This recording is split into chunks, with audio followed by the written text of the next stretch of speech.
मतदारसंघामध्ये धस विरुद्ध मुंडे संघर्ष पेटला. तर नमस्कार मंडळी, तुम्हा सर्वांचे गावगाडा ह्या लोकप्रिय चॅनलवर स्वागत आहे. आष्टी मतदारसंघामध्ये भाजपचे उमेदवार असलेले सुरेश धस हे विजय झाले असून विजय झाल्याच्या नंतर सुरेश धस यांनी पंकजा मुंडे यांच्यावर जोरदार टीका केल्यानंतर आता आष्टी मतदारसंघामध्ये धस विरुद्ध मुंडे असा संघर्ष आपल्याला पाहण्यास मिळत आहे.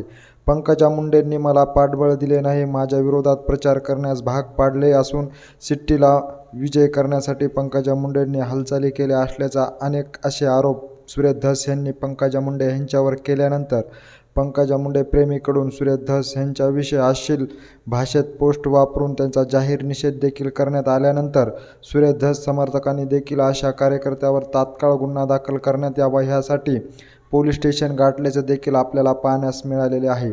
त्यामुळे सध्या आष्टी मतदारसंघामध्ये पंकजा मुंडे विरुद्ध सुरेश धस असा संघर्ष आपल्याला पाहण्यास मिळत आहे.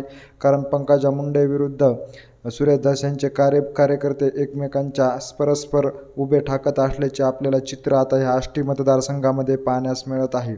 निवडणुकीच्या काळामध्ये पंकजा मुंडे यांनी भाजपचे उमेदवार असलेले सुरेश धस यांना पाठबळ न देता अपक्ष उमेदवार असलेले भीमराव धोंडे यांची शिट्टी विजय करण्यासाठी हालचाली केल्या असल्याचा आरोप सुरेश धस यांनी विजय सभेमध्ये पंकजा मुंडे यांच्यावर केल्यानंतर पंकजा मुंडे समर्थकांनी सुरेश धस यांच्यावर देखील हल्लाबोल चढवल्याचे आपल्याला सोशल मीडियावर पाहण्यास मिळालेले आहे. त्यानंतर सुरेश धस समर्थकांनी देखील पंकजा मुंडे समर्थकावर हल्लाबोल केला असून तात्काळ अशा अश्लील पोस्ट करणाऱ्या व अश्लील भाषा वापरणाऱ्या पंकजा मुंडे कार्यकर्त्यावर तात्काळ गुन्हा दाखल करण्यात यावा अशा मागणीसाठी देखील आष्टी मतदारसंघातील पोलीस स्टेशनमध्ये निवेदन देखील दिल्याचे आपल्याला पाहण्यास मिळाले आहे. त्यामुळे सध्या आष्टी मतदारसंघामध्ये धस विरुद्ध मुंडे असा संघर्ष आपल्याला पाहण्यास मिळत आहे.